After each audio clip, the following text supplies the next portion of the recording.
The bustling streets of Toronto's gay village held a sinister secret. By day it was a vibrant community, full of life and color. But as night fell, shadows crept in, and with them a growing sense of unease. Behind the vibrant facades a predator lurked.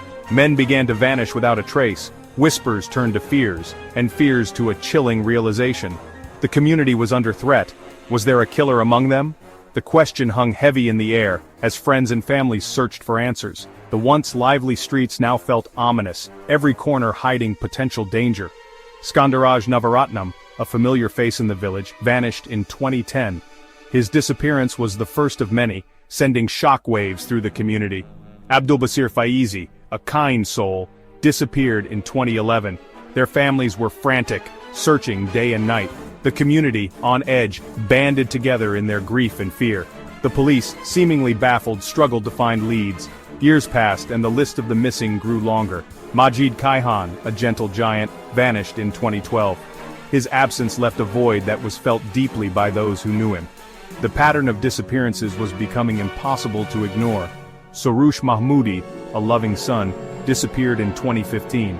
Each new disappearance added to the community's growing sense of dread.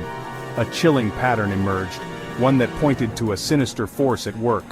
The victims, all gay men with ties to the village, shared more than just their community. They shared a fate that was becoming all too common.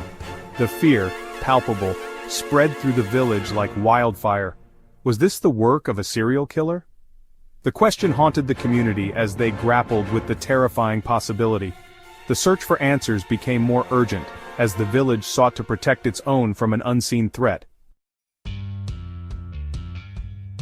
Bruce McArthur, a seemingly ordinary man, lived a double life. He was a grandfather, a mall Santa, a familiar face at the garden center. But behind this facade, darkness festered. McArthur ran a landscaping business. He was known for his friendly demeanor and strong work ethic. He frequented the gay village, blending in with the crowd, but beneath the surface, a monster hid. His past held glimpses of the darkness within: a troubled childhood, a failed marriage, a growing fascination with violence. He sought solace in online chat rooms, his desires growing darker, his secrets multiplying. The gay village, a vibrant hub of LGBTQ+ life, became a hunting ground. McArthur, a familiar face, used his charm to disarm his victims. He preyed on the vulnerable, the marginalized, the lonely. He frequented gay bars and clubs, his eyes scanning the crowd. He used dating apps, creating fake profiles to lure men into his web of deceit. He was cunning, patient, a master manipulator. Fear and suspicion gripped the community. Rumors swirled. Was there a serial killer stalking the village? The police, facing criticism for their handling of the disappearances, formed a task force. The hunt was on. McArthur's methods were calculated and cruel. He was a master manipulator, a predator who knew how to blend into the shadows of society. His charm was his weapon, and he wielded it with precision. He would befriend his victims, showering them with attention and gifts. To the unsuspecting he appeared generous and kind, a friend who was always there in times of need. But behind that facade was a sinister agenda. He would gain their trust, learning their secrets, exploiting their vulnerabilities. He was patient, waiting for the perfect moment to strike. His victims never saw it coming, believing they had found a confidant, not a killer. He would lure his victims back to his apartment, a place of comfort transformed into a chamber of horrors. The inviting ambiance masked the true nature of the space, a trap set for the unsuspecting. He would restrain them, torture them, and ultimately, end their lives. The apartment, once a place of false security, became a prison where his victims faced unimaginable terror. He photographed his victims, their lifeless eyes staring back at the camera, a testament to his depravity. These images were trophies, a chilling reminder of his power and control over life and death. He disposed of their bodies with chilling efficiency, dismembering them and burying the remains in planters at his landscaping jobs. Each burial site was meticulously chosen, blending seamlessly into the environment. He blended in, a wolf in sheep's clothing, his gruesome secret buried beneath the soil. To the world, he was just another face in the crowd, but beneath the surface, he harbored a darkness that few could fathom. The breakthrough came in January 2018. Police, investigating the disappearance of Andrew Kinsman, traced him to McArthur's apartment building. Inside McArthur's apartment, they found a young man bound to a bed. He was alive. A search warrant revealed the horrifying truth. Photos of McArthur's victims, their faces contorted in death, were found on his computer. The planters, once symbols of life, yielded a grisly harvest human remains. The news sent shockwaves through Toronto and beyond. The seemingly ordinary landscaper was unmasked as a cold-blooded killer. The community, reeling from the news, demanded answers. How could this happen? How could he have gone undetected for so long? The city of Toronto was gripped by fear and outrage. Vigils were held for the victims, their names etched in the collective memory. The LGBTQ+ community, targeted and betrayed, grappled with grief and anger. Questions swirled about the police investigation. Had they done enough to find the missing men? Had systemic bias played a role in the delayed response? The community demanded accountability. Trust was shattered. The gay village, once a safe haven, now felt vulnerable.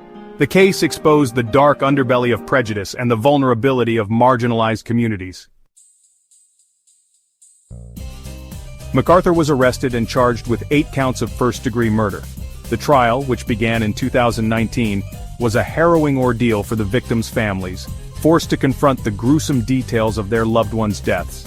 McArthur, showing no remorse, pleaded guilty to all charges. He was sentenced to life in prison with no possibility of parole for 25 years. The sentence, while bringing a sense of closure, could not erase the pain and loss. The case sparked a national conversation about homophobia, police accountability, and the safety of marginalized communities. It served as a stark reminder of the importance of vigilance and the need to address systemic biases. In the aftermath of McArthur's crimes, the Toronto Police Service faced intense scrutiny. An independent review found serious flaws in the investigation, including communication breakdowns and a lack of urgency in handling missing persons cases. The police service vowed to implement changes, including improving communication with marginalized communities and adopting a more proactive approach to missing persons investigations. The case became a catalyst for reform, prompting a long-overdue reckoning with systemic bias within law enforcement. The McArthur case exposed the vulnerabilities of marginalized communities and the urgent need for greater understanding and empathy. It highlighted the importance of addressing prejudice and discrimination in all its forms. The scars of McArthur's crimes run deep in Toronto's gay village. The once vibrant and lively streets now carry a heavy weight, a shadow of the past that lingers in the air. The community, known for its inclusivity and celebration of diversity, was shaken to its core by the horrific events that unfolded. The community, though forever changed, has shown resilience. Friends and families have come together, offering support and solace to one another. The strength of the human spirit shines through in these moments of unity, as people gather to remember and to heal. Memorials stand as a testament to the victims, their lives celebrated, their memories honored. These sites serve as places of reflection, where the community can come to pay their respects and find a sense of peace. The plaques and flowers are not just symbols of loss, but also of the enduring love and remembrance that the community holds for those who were taken. The case serves as a chilling reminder of the evil that can lurk beneath the surface of everyday life. It is a stark illustration of how darkness can hide in plain sight and how important it is to remain vigilant. The shadows that once seemed harmless now carry a more sinister connotation, a reminder of the past that cannot be ignored. It is a call to action, a reminder that we must remain vigilant in protecting the vulnerable and fighting for justice for all. The rallies and protests are not just about seeking justice for the past, but also about ensuring a safer future. They are a collective cry for change, for a world where such atrocities can never happen again.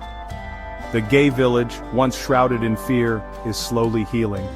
The dawn of a new day brings with it a sense of hope and renewal. People are beginning to reclaim their spaces, to walk the streets with a renewed sense of purpose and determination. The healing process is slow, but it is happening, one step at a time. The spirit of community, of love and of acceptance, though tested, remains strong. The pride flag, waving in the wind, is a symbol of this enduring spirit. It represents the unwavering commitment to inclusivity and acceptance that defines the gay village. The hugs and comforting gestures are small acts of kindness that collectively make a big difference. The fight for equality continues, inspired by the memory of those lost and the unwavering pursuit of justice. The marches and rallies are a testament to the community's resilience and determination. They are a reminder that the struggle for equality is ongoing and that every step forward is a tribute to those who have been lost along the way.